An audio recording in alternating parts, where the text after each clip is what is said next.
Have you talked about the relation between attachment and polyvagal theory? Have I talked about that? I have talked about attachment in episode 9. I talked about attachment and generational trauma way back on episode 9 of my Stuck Not Broken podcast. So yeah, it's a pretty deep dive into it. And I talked about how unhealthy attachment gets passed on. So how does attachment and polyvagal theory? Attachment and polyvagal theory, we don't develop our social engagement system, the safety state, without healthy attachment. And healthy attachment is really co-regulation. When and the obvious example is when a baby cries, the parent responds. They provide, not just provide them with their needs, but they respond. They soothe. They recognize the discomfort or pain or whatever it is, and they don't ignore it. That's the basic idea of co-regulation and attachment. As a baby grows into a child and they get consistent co-regulative healthy attachment, then their safety state strengthens. It's called the vagal brake.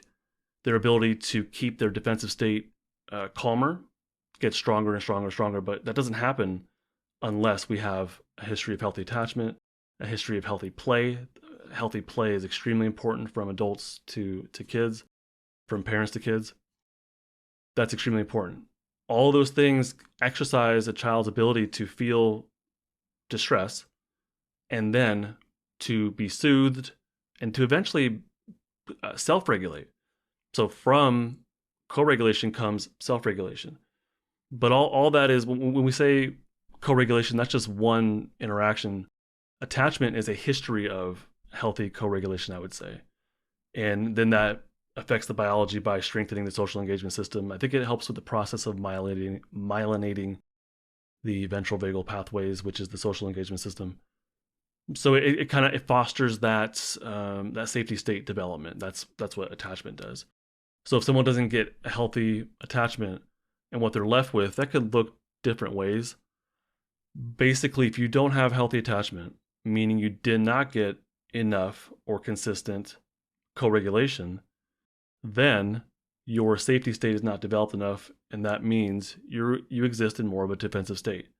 More of a flight, a fight, a shutdown, or freeze. That really depends on the context of your life, where you have to exist in order to get your needs met.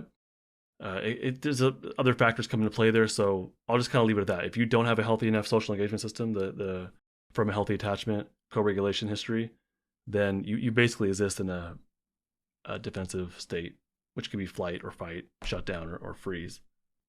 That's a good question. But way back in episode 9, I talked about attachment and generational trauma. Yeah.